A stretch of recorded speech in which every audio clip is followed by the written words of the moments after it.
yang ke-14, yaitu terkait dengan peperangan Rasulullah Shallallahu Alaihi Wasallam. Dan silahkan kalian simak video terkait dengan pelajaran yang ke-14. A. Perang Badar. Setelah mendapat dukungan dari kaum Ansor dan Muhajirin, Rasulullah Shallallahu Alaihi Wasallam segera mengumpulkan pasukannya. Mereka berjumlah 313 orang dan beliau memimpin langsung mereka. Sementara pasukan Quraisy dikomandoi oleh Abu Jahal. Perang Badar terjadi pada tanggal 17 Ramadan tahun kedua Hijriah. 3 orang dari pasukan Quraisy, yaitu Utbah bin Rabi'ah, Syaibah bin Rabi'ah, dan Walid bin Utbah, maju ke depan. Mereka menentang kaum muslimin perang tanding. Maka majulah 3 orang Ansor untuk menghadapi tantangan mereka. Namun Utbah bin Rabi'ah menolaknya. "Hai Muhammad, suruh orang yang berasal dari golongan kami, penduduk Mekah, untuk maju tantang Utbah dengan keangkuhan." Rasulullah Shallallahu Alaihi Wasallam memerintahkan Ubaidah bin Harith bin Abdul Muttalib dan Hamzah bin Abdul Muttalib dan Ali bin Abi Thalib untuk menghadapi mereka. Dengan sigap, ketika orang itu maju ke depan, pertarungan pun terjadi. Hamzah menandingi Utbah, Ali melawan Walid, dan Ubaidah menghadapi Syaibah. Hamzah berhasil membunuh Utbah. Demikian juga dengan Ali. Beliau berhasil mengalahkan Walid. Sedangkan Ubaidah dan Syaibah sama-sama terluka kena sabetan pedang. Melihat itu, Hamzah dan Ali segera membantu Ubaidah. Syaibah berhasil dikalahkan, namun Ubaidah tetap terluka. Kaum muslimin bertakbir dengan kemenangan itu. Adapun orang Quraisy makin ciut nyalinya melihat 3 jagoannya kalah dalam perang tanding. Akan tetapi Abu Jahal segera berteriak lantang memerintahkan pasukannya untuk maju menyerang kaum muslimin. Perang pun terjadi dengan dahsyat. Kedua pasukan bertemu dan saling menyerang. Bunyi pedang dan jeritan manusia terdengar bersahut-sahutan. Korban berjatuhan dari kedua belah pihak. Perang pun berakhir dengan kemenangan di pihak kaum muslimin. B. Perang Uhud. Kekalahan kaum Quraisy dalam perang Badar membuat mereka bertambah marah dan dendam kepada kaum muslimin. Mereka berencana melakukan pembalasan atas kematian rekan-rekan mereka di Badar. Sekitar 3.000 orang telah disiapkan bergabung dalam barisan tentara dipimpin Abu Sufyan bin Harb. Tak luput pula barisan wanita yang berjumlah 17 orang dipimpin oleh Hindun binti Utbah, yang juga merupakan istri Abu Sufyan bin Harb. Hindun adalah putri Utbah yang tewas perang Badar, yang mana dibunuh oleh Hamzah. Hal inilah yang melatar belakangi kepergiannya untuk membalaskan dendamnya kepada kaum muslimin, lebih-lebih kepada Hamzah. Keberangkatan tentara Quraisy untuk menyerang Madinah terdengar oleh Rasulullah Sallallahu Alaihi Wasallam. Beliau pun memerintahkan para sahabatnya untuk bersiap menghadapi serangan tentara Quraisy. Setelah terkumpul kekuatan 1.000 orang, Rasulullah berangkat sehingga sampai ke Bukit Uhud. Di tengah perjalanan, 300 orang munafik dipimpin oleh Abdullah bin Ubay membelot. Mereka keluar dari barisan dan menolak ikut berperang, sehingga pasukan muslim hanya tersisa 700 orang. Kedua pasukan telah sampai di Bukit Uhud. Masing-masing pasukan mempersiapkan diri untuk menyerang. Rasulullah SAW menempatkan 50 orang pemanah di atas bukit. Kepada mereka Rasulullah berpesan agar tidak meninggalkan bukit apapun yang terjadi. Sementara itu pasukan Quraisy juga tampak telah bersiap-siap. Barisan mereka terbagi menjadi 3 barisan. Sayap kanan dipimpin oleh Khalid bin Walid, sayap kiri dipimpin oleh Ikrimah bin Abi Jahal, dan bagian tengah dipimpin oleh Abu Sufyan bin Harb sendiri. Suasana semakin memanas dan akhirnya perang pun terjadi. Kedua belah pihak saling serang, panah dan tombak berterbangan di udara. Meskipun pasukan Islam lebih sedikit, semangat mereka mampu mengalahkan pasukan Quraisy. Tentara Quraisy lari ketakutan setelah mendapatkan perlawanan sengit. Harta dan senjata mereka ditinggalkan di medan perang. Melihat pasukan Quraisy yang lari, pasukan kaum muslimin mulai mengambil harta benda yang ditinggalkan oleh kaum Quraisy. Hal ini mengundang pasukan pemanah yang berada di atas bukit untuk turun ke bawah, ikut serta dalam mengumpulkan harta rampasan. Mereka lupa dengan pesan Rasulullah SAW. Khalid bin Walid melihat peluang untuk menang. Ia melihat bukit Uhud telah dikosongkan. Bersama pasukan berkudanya, ia memutari gunung Uhud dan menyerang pasukan Islam dari belakang. Pasukan Muslim kaget melihat serangan tiba-tiba dari Khalid bin Walid dan pasukannya. Keadaan berbalik. Kini kaum muslimin terdesak. Banyak di antara para sahabat yang gugur. Salah satunya adalah paman Rasulullah yang bernama Hamzah radhiyallahu anhu. Ia berhasil dibunuh oleh seorang budak yang bernama Wahsy. Wahsy berhasil melemparkan tombaknya dan mengenai perut Hamzah radhiyallahu anhu. Pasukan muslim lari ke bukit untuk menyelamatkan diri. Mereka mendapatkan kekalahan. Hindun merasa puas dengan kematian Hamzah. Adapun Wahsy merasa menyesal telah melakukan hal itu. Di kemudian hari, Wahsy masuk Islam.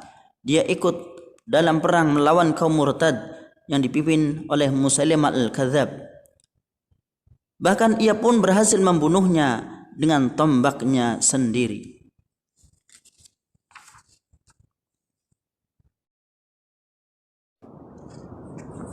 C. Perjanjian Hudaybiyah. Pada bulan Dzulhijjah tahun 6 Hijriah, Rasulullah SAW bersama 1.400 orang sahabat berangkat ke Mekah untuk menunaikan umrah. Mereka tidak membawa senjata atau perlengkapan perang lainnya. Rasulullah berpakaian umrah, demikian juga dengan muslimin yang menyertainya. Beliau ingin menunjukkan bahwa tujuannya adalah untuk umrah, bukan untuk berperang. Tatkala Rasulullah SAW sampai di Hudaybiyah, sebuah tempat di pinggiran kota Mekah, beliau beserta sahabatnya ditahan oleh kaum Quraisy. Mereka menolak kedatangan Rasulullah ke Mekah. Mereka melarang beliau berumrah pada tahun tersebut. Akhirnya Rasulullah SAW mengutus Utsman bin Affan radhiyallahu anhu ke Mekah untuk memberitahukan niat beliau. Tatkala Utsman sampai di Mekah, ia ditahan oleh kaum Quraisy sehingga beberapa hari. Kejadian itu mencemaskan Rasulullah dan para sahabatnya. Mereka mengira bahwa Utsman telah dibunuh oleh orang Quraisy. Akhirnya di bawah pohon Rasulullah mengajak para sahabatnya melakukan baiat untuk tidak melarikan diri. Namun setelah baiat selesai dilakukan, Utsman pun muncul dari kejauhan. Kaum muslimin pun lega. Melihat baiat yang dilakukan kaum muslimin, orang-orang Quraisy menjadi khawatir dan cemas. Mereka segera mengutus Suhail bin Amru untuk menemui Rasulullah. Kepada utusan ini, para tokoh Quraisy berpesan, lakukanlah perjanjian dengan Muhammad. Dalam perjanjian itu, Muhammad beserta sahabatnya tidak boleh memasuki kota Makkah pada tahun ini. Jangan sampai ada kalangan Arab yang mengatakan bahwa Muhammad memasuki kota ini dengan kekerasan. Suhail pun berangkat menemui Rasulullah SAW di Hudaybiyah. Setelah beliau berdialog, kedua belah pihak sepakat dalam perjanjian yang isinya adalah sebagai berikut. 1. Rasulullah dan kaum muslimin tidak boleh memasuki kota Mekah pada tahun ini. Mereka baru boleh memasuki kota Mekah pada tahun berikutnya dan tinggal selama 3 hari saja. Selama itu, senjata yang dibawa hanya pedang pendek dan tidak dibenarkan membawa senjata lain. 2. Masing-masing pihak tidak saling menyerang selama 10 tahun. 3. Apabila ada orang Quraisy datang kepada Rasulullah tanpa seizin walinya, ia harus dikembalikan kepada kaum Quraisy. Namun apabila ada pengikut Rasulullah yang pergi ke Mekah, ia tidak harus dikembalikan ke Madinah. 4. Kaum Quraisy dan Rasulullah dapat melakukan perjanjian dengan siapapun. Perjanjian ini disebut perjanjian Hudaybiyah. Diadakan di Hudaybiyah. Setelah ditandatangani, Rasulullah pun kembali ke Madinah. Perjanjian Hudaybiyah ternyata semakin membuka pintu dakwah Rasulullah. Beliau mengirim surat kepada raja-raja Arab untuk mengajak mereka masuk Islam. Surat-surat beliau antara lain yang ditujukan kepada Mukaukis Raja Mesir, Kisra Raja Persia, Heraklius Kaisar Romawi, Al-Munzir bin Sawab pimpinan di Bahrain, dan Al-Harith Al-Ghassani pimpinan di Damaskus. Dari kalangan Quraisy atau dari kalangan suku Quraisy sendiri banyak yang tersentuh dengan dakwah beliau, lalu mereka pun masuk Islam. Bahkan dua panglima perang mereka, yaitu Khalid bin Walid dan Amr bin As, mereka memeluk agama Islam, agama yang mulia ini. Termasuk juga salah seorang pemuka Quraisy yang bernama Utsman bin Talha. Keadaan ini semakin memperkokoh kaum muslimin di Madinah. Apalagi kabilah-kabilah Arab di luar Madinah satu persatu mulai menerima dakwah Rasulullah sallallahu alaihi wasallam dan menjadi umatnya. D. Fathu Makkah. Suatu malam Bani Bakar menyerang Bani Khuza'ah secara tiba-tiba di mata air Al-Watar. Penyerangan itu ternyata diam-diam dibantu oleh kaum Quraisy yang dipimpin Naufal bin Muawiyah. Banyak korban berjatuhan dari Bani Khuza'ah. Salah seorang yang selamat pergi ke Madinah melaporkan peristiwa itu kepada Rasulullah. Beliau pun marah atas pengkhianatan kaum Quraisy terhadap perjanjian yang telah disepakati. Dengan pengkhianatan tersebut berarti perjanjian Hudaybiyah sudah tidak berlaku lagi. Beliau segera mengumpulkan pasukan dan bersiap untuk menyerang kota Mekah. Setelah siap bersama 10.000 orang, Rasulullah SAW bergerak menuju kota Mekah. Pergerakan kaum muslimin ini terdengar kaum Quraisy di Mekah. Abu Sufyan bin Harb, salah satu pemimpin Quraisy, juga mertua Rasulullah, berangkat ke Madinah.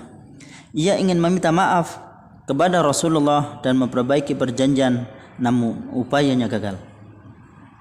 Sekembalinya ke Mekah, Abu Sufyan segera menuju ke Ka'bah. Ia meminta semua orang berkumpul, lalu berbicara dengan suara lantang, "Wahai kaum Quraisy, Muhammad akan datang bersama pasukan yang tak sanggup kalian hadang. Barang siapa masuk rumah Abu Sufyan, dia aman. Barang siapa yang masuk masjid, ia aman. Dan barang siapa yang masuk rumahnya dia sendiri, ia aman."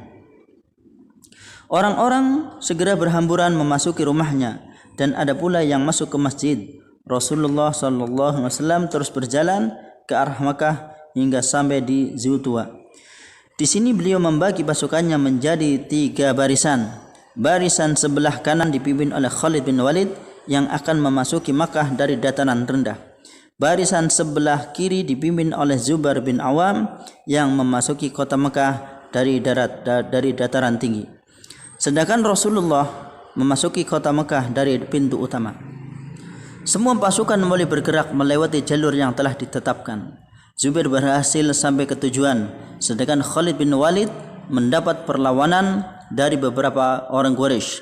Mereka dipimpin oleh Ikrimah bin Abi Jahal, Suhail bin Amru, dan Sofwan. Perang pun terjadi. Pasukan Khalid menyerang dengan semangat hingga pasukan Quraisy kocar-kacir. Mereka lari, termasuk 3 orang pemimpinnya. Setelah itu Khalid bin Walid memasuki kota Mekah. Sedangkan Rasulullah SAW berserta sahabatnya dari kalangan Muhajirin dan Ansar tiba di pintu utama Masjidil Haram. Beliau menuju Ka'bah lalu mencium Hajar Aswad dan tawaf. Di sekitar Hajar Aswad atau di sekitar Ka'bah pada waktu itu ada 360 berhala. Beliau menunjuk berhala-berhala tersebut dengan busur sambil membaca surat Saba. Qul ja'al haqqu wa ma yubdiul batilu wa ma yu'id.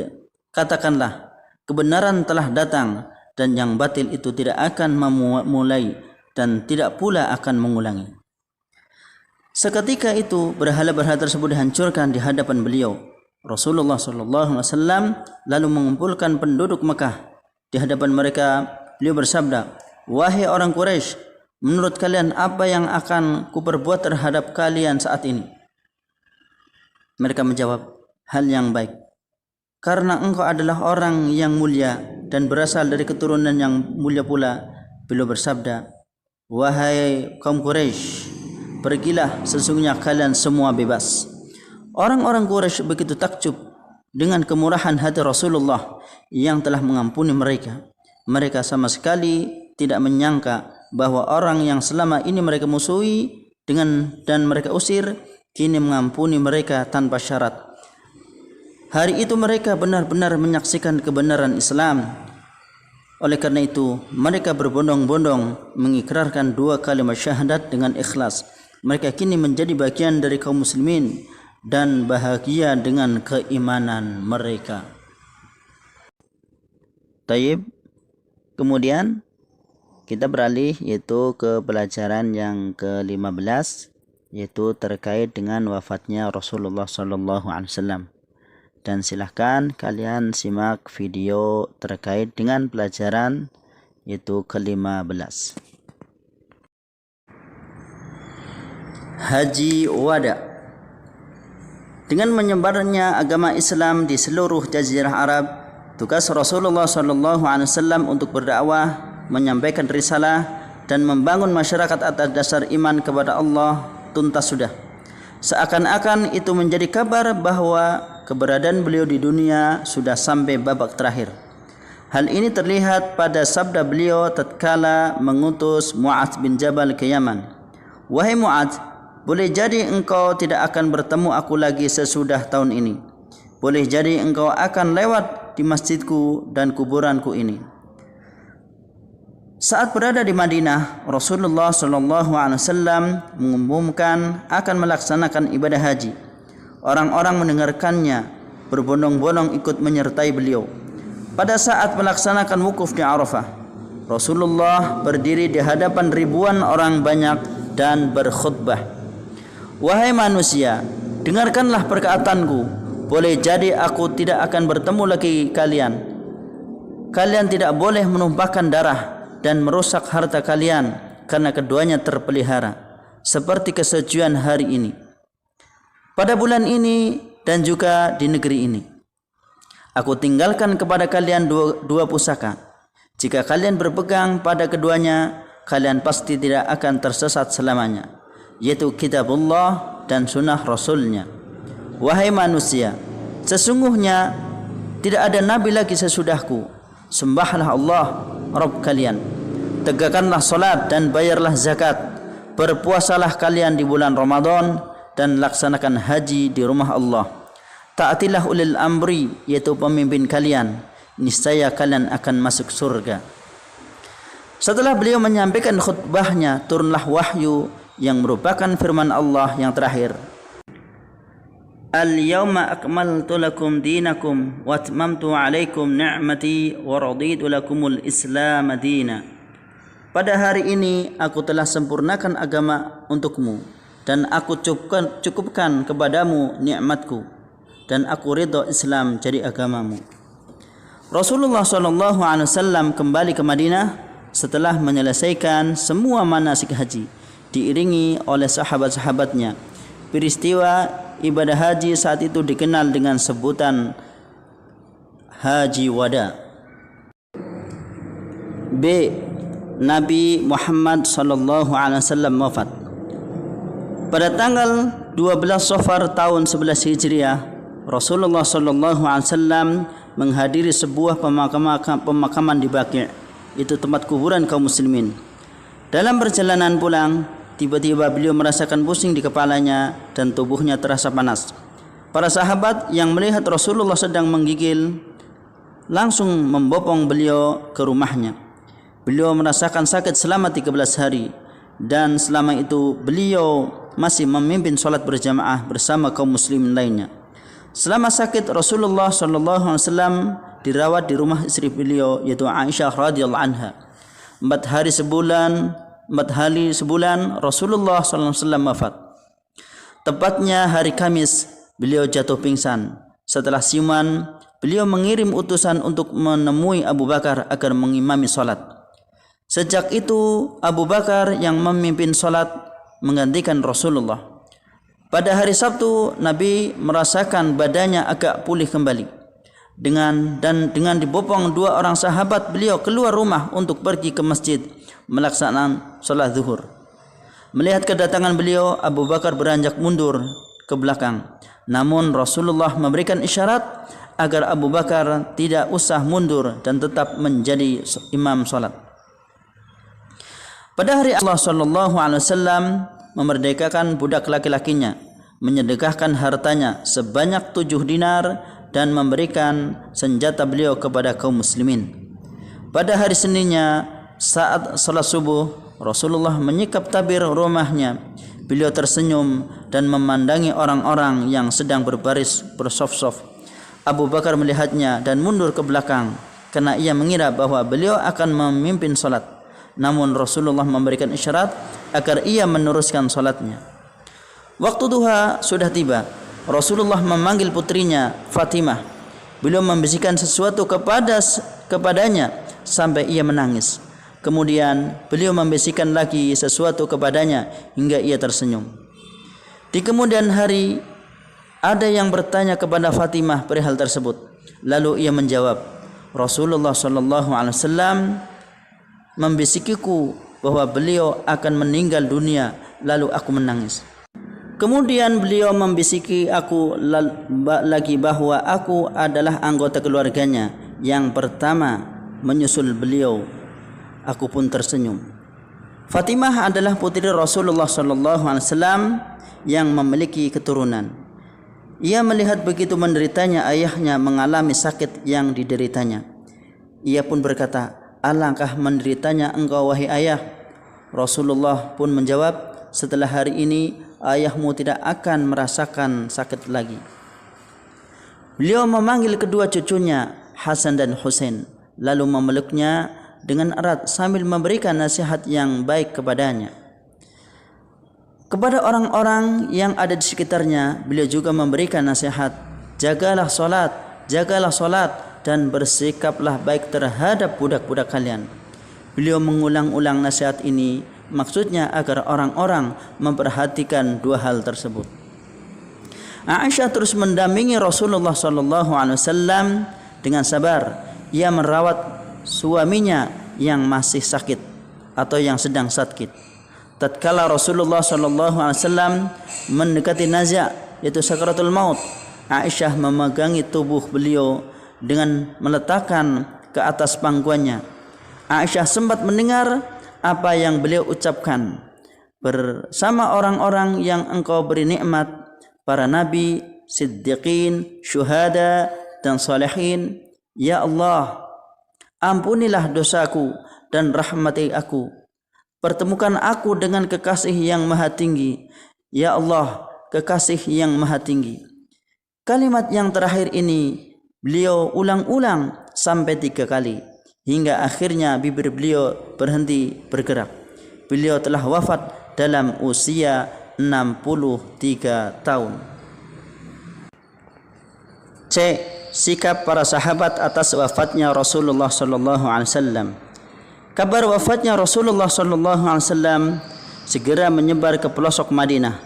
Para sahabat yang mendengarnya langsung dirundung kesedihan. Wajah-wajah yang ceria berubah muram. Mereka seakan-akan belum percaya bahwa Rasulullah telah meninggal dunia. Ingatan mereka masih begitu melekat dengan masa-masa indah berdampingan bersama beliau sallallahu alaihi wasallam. Begitu hebatnya tekanan yang dialami Umar sampai ia tidak sadar bahwa Rasulullah sudah meninggal. Abu Bakar pun menenangkannya. Ia membacakan surat Ali Imran ayat 144. Wa ma Muhammadun illa rasulun qad khalat min qablihi ar-rusul fa in mata aw qutila anqalabtum ala a'qabikum wa man yanqalib ala aqibaihi fala yadurrullaha syai'a wa sayajzillahu syakirin. Muhammad itu tidak lain seorang rasul, sungguh telah berlalu sebelum beberapa rasul. Apakah jika dia meninggal atau dibunuh, kamu berpaling ke belakang atau murtad?